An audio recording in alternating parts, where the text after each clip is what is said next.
são protegidos pela providência divina, e os desgraçados. É a anistia do pecado. Sim, que aliás, na crença cristã, só Deus dará. A anistia do pecado. Tanto que há um pecado imperdoável. Qual foi o pecado? O pecado original foi a desobediência, e aí, como nós somos humanos, nós somos capazes de fazer contra a esperança. Isto é, não acreditar que na hora H Deus pode te salvar. Porque a desobediência... É o pecado contra o Espírito Santo. Professor, ou seja, perder a esperança de ser salvo um dia. Por que os teólogos, a igreja e outras instituições religiosas insistem em dizer que a graça é que é a salvação? A graça é derivada da justiça divina. Quem é capaz na terra de designar qual é a justiça divina? Então, não, de maneira geral... A graça é algo que Deus oferece a cada um imerecidamente. Por que a igreja e os teólogos colocam... A ideia da graça, Teles, como sendo a única possibilidade oferecida por Deus, não é de todas as igrejas cristãs. Divina oferece. Então, as igrejas reformadas, especialmente o luteranismo, e depois as calvinistas, como é o caso das históricas, né? No caso, o calvinismo, né? Dentro dela, batista, presbiteriana, metodista, trabalham a ideia de graça com uma força maior. Como a salvação imerecida. Com a salvação, que é uma decisão da divindade. A justiça designou, a justiça divina. A crença das pessoas é essa. Acreditar que ele decide se ele quer ou não é uma questão de fé. Não, há igrejas que acham que outras acham que é a obra que salva. Pode ser uma questão canônica. Não é o caso canônico, em algumas igrejas é e nem todas é. A ideia de que você se entrega, se abandona e ele decide, a providência divina e a bondade divina é uma crença do cristianismo em geral. O modo como a crença opera, vamos fazer agora o nosso primeiro intervalo. A gente volta dentro de instantes também com a participação do professor de teologia da PUC de São Paulo, Pedro Lima Vasconcelos, em um instante.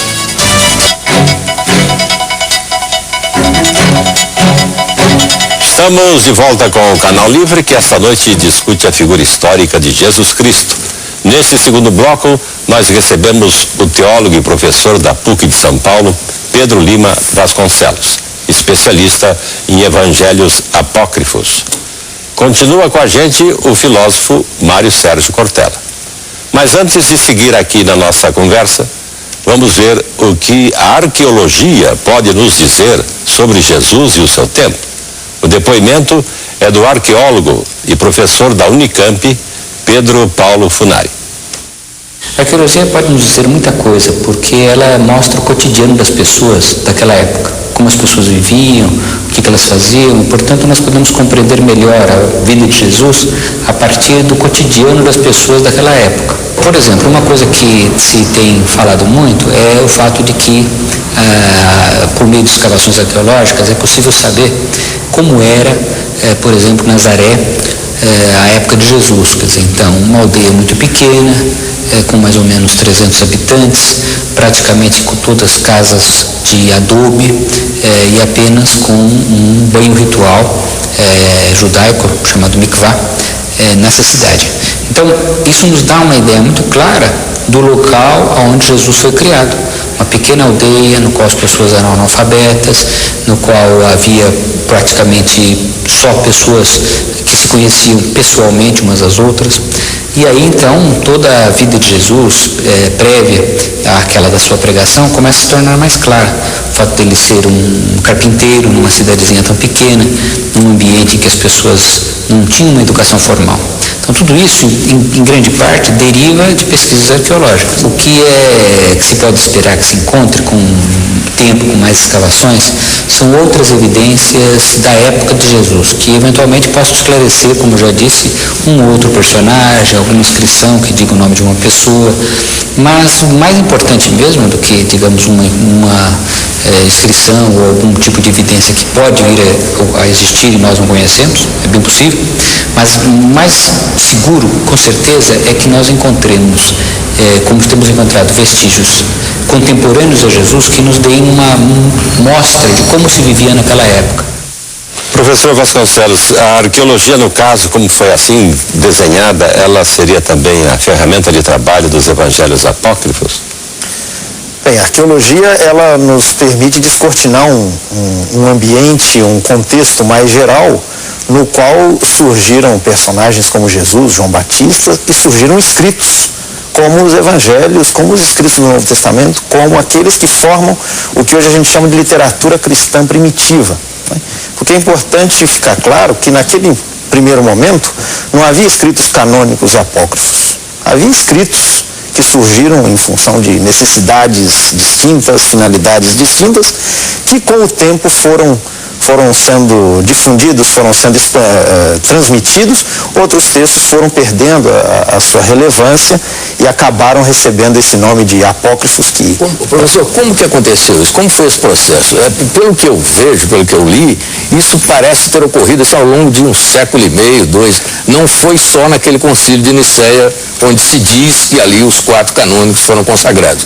Parece que antes havia um bispo em Lyon, o bispo Irineu, que já propunha esses 4, não é? Agora, como é que os outros foram sendo afastados? Isso é uma questão, pode-se chamar de política interna da igreja. Com certeza, com certeza. Por razões de poder, pode-se dizer isso. Política interna das igrejas. Das igrejas, exatamente. A igreja era uma comunidade. Exatamente. Né? E aí a igreja de Constantino acabou assumindo o poder. É isso?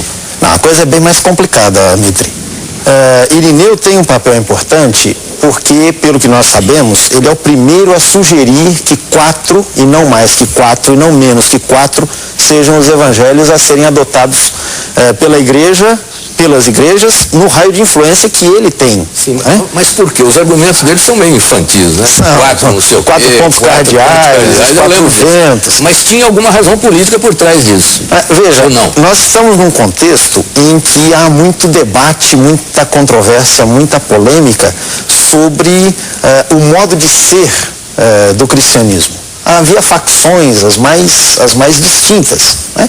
E não havia nenhuma unanimidade, né? Para enfrentar desafios como, por exemplo, as hostilidades advindas do Império Romano, alguns setores começam a sentir a necessidade de uma estrutura um pouco mais forte, justamente para enfrentar esse desafio. É bom não perder de vista que no final do século II e século III é exatamente o período em que as perseguições romanas elas se tornam mais agudas. Né? Então há uma necessidade, há a sensação de que é preciso criar algo mais forte, uma unidade maior para poder enfrentar essa hostilidade que vem de fora. E algo mais unitário. Exatamente. Ou seja, que dê força conjunta e não que espalhe as forças daquilo que seria que é um trabalho político. É um trabalho político. Professor, isso que é eclesiástica. Olha, ainda sobre o ponto de vista de registros, o maior símbolo, né, do cristianismo, aquilo que os cristãos carregam com muita devoção, é o crucifixo, né? A ideia da morte de Jesus crucificado. Existe um registro que Jesus de fato morreu crucificado da forma exatamente que mostra o crucifixo ou não? Você tem indícios de que os romanos, quando alguém recebia uma punição daquela natureza, era exatamente isso que se fazia. Se você tem um texto específico dizendo Jesus de Nazaré morreu desse jeito, não, entre os aceitos. Você tem a questão da menção em alguns textos de que houve aquele tipo de punição. Mas você não diz assim, Jesus de Nazaré no dia tal, a tal hora, etc., foi executado. Isso você não encontra. Por outro lado, seria muito estranho imaginar que um propagandista cristão inventasse a história da morte de Jesus na cruz, porque seria um tiro no pé. Você apresentar como Salvador, como Redentor, como Filho de Deus, alguém que recebeu o tipo de punição mais terrível, mais dolorosa, apavorante, que existia naquela época. Mas não há o menor vestígio, né, de que Jesus morreu crucificado, não há nada parecido. Parece que há um registro de um caso de um jovem que foi crucificado, o único caso que a arqueologia e a historiografia descobriu. Mas por quê? Porque em geral, os corpos dos crucificados eram deixados na cruz. Eles não podiam ser enterrados. Os abutres exatamente. Eles quebravam as pernas, né, deles. Isso no caso dos dois que teriam sido crucificados junto com Jesus por conta de estarmos na véspera da Páscoa. Mas você não tem vestígio de crucificado, vestígio arqueológico, não porque eles não tenham existido, mas porque cachorros e abutres devoravam os corpos, salvo concreto. raras exceções. Quando da revolta de Espartacus, certo? No século I a.C. Mandou crucificar os 20.000 revoltosos. Você não tem esse indício. Você não achou de Roma ali, isso. Você não acha a cruz e nem onde está o túmulo daqueles que foram colocados desse modo. Então, se nem de 20.000